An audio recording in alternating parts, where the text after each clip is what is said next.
Oke, Assalamualaikum warahmatullahi wabarakatuh. Kami dari kelompok 4 akan mempresentasikan tugas kelompok kami. Sebelumnya, kita akan memperkenalkan anggota kelompok kami.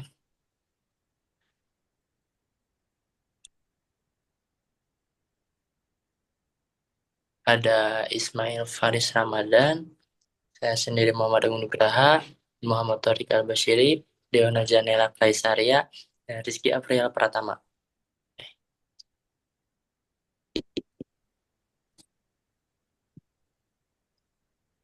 Oke, yang pertama itu latar belakang. PT Telekomunikasi Indonesia Persero Tbk adalah BUMN terbesar di sektor telekomunikasi yang menyediakan layanan konektivitas digital dan infrastruktur broadband di Indonesia. Didirikan pada tahun 1856 dan go public 1995, perusahaan ini berkomitmen mengembangkan human capital sebagai aset strategis untuk mencapai transformasi digital dan keberlanjutan bisnis. Next. Selanjutnya, landasan teori yang pertama itu pengertian pengembangan SDM atau HC atau HRD HCD.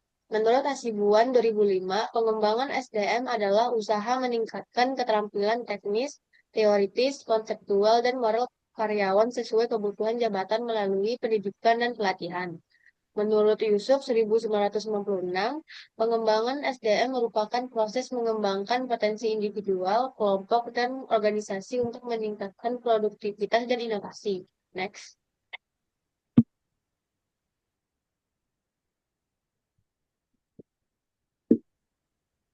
Selanjutnya di sini landasan teori yang kedua itu ada training need analysis. Menurut Tudifai dan Sagala tahun 2013, analisis kebutuhan pelatihan adalah diagnosis untuk menentukan masalah kinerja saat ini dan tantangan masa depan yang perlu dijawab melalui program pelatihan. Menurut Mangkunegara tahun 2015, TNA adalah studi sistematis dalam pengumpulan data dari berbagai sumber untuk memberikan saran tindakan relevan dengan kebutuhan organisasi. Yang ketiga itu ada leadership competencies. Menurut Mitrani tahun 2024, kompetensi kepemimpinan mencakup strategic thinking, change leadership, dan relationship management. Menurut Mangkunagara tahun 2017, kompetensi kepemimpinan meliputi pengetahuan, keterampilan, dan karakter untuk mempengaruhi orang lain mencapai tujuan organisasi, termasuk interpersonal understanding dan empowerment. Lalu selanjutnya ada Leadership Development Program. Menurut Mondi dan Noe 2005, program pengembangan kepemimpinan adalah rangkaian aktivitas terstruktur untuk mengidentifikasi dan mempersiapkan talenta tinggi untuk peran kepemimpinan. Program mengintegrasikan model 70-20-10 banding 70% experiential learning, 20% mentoring, dan 10% formal training.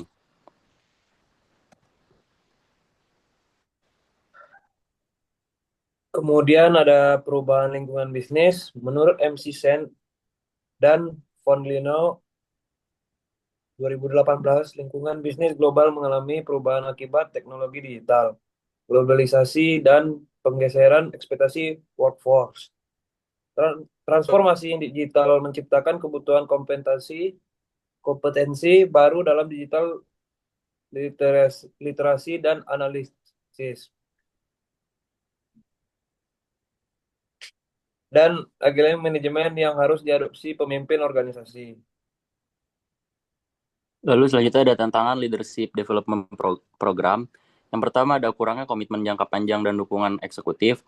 Yang kedua kesulitan mengukur dampak ROI program. Yang ketiga kebutuhan adaptasi terhadap kompetensi baru era industri. Dan yang terakhir ada gap antara pembelajaran formal dengan kebutuhan praktis transformasi digital.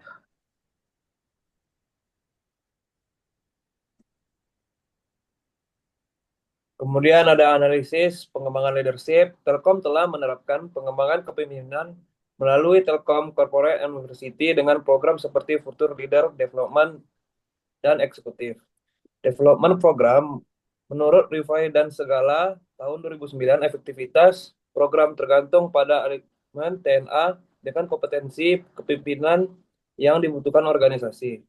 Namun, pengukuran dampak program terhadap kerja bisnis masih perlu diperkuat untuk memastikan kontribusi terhadap strategi dan pertumbuhan berlanjutan Telkom.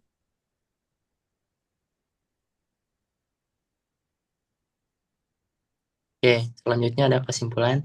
Jadi, PT Telekomunikasi Indonesia ini telah mengembangkan kepemimpinan melalui Telkom Corporate University dengan pendekatan yang terstruktur dan relevan dengan kebutuhan organisasi. Efektivitas program ini didukung oleh training needs analysis yang selaras dengan visi strategis perusahaan yang memastikan kompetensi kepemimpinan yang tepat. Penerapan model 70-20-10 yang mengombinasikan pembelajaran, pengalaman, mentoring, dan pelatihan formal, serta evaluasi program berdasarkan 4 level Key Metric untuk mengukur dampak terhadap kinerja dan nilai investasi.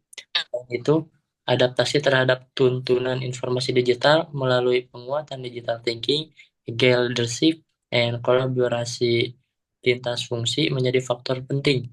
Dengan perbaikan berkelanjutan pada aspek evaluasi, keselarasan strategi, dan pengembangan kompetensi baru, program ini berpotensi memberikan kontribusi optimal bagi pertumbuhan Telkom.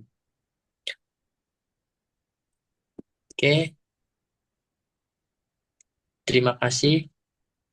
Mohon maaf bila ada kesalahan. Sekian presentasi dari kelompok kami. Assalamualaikum warahmatullahi wabarakatuh.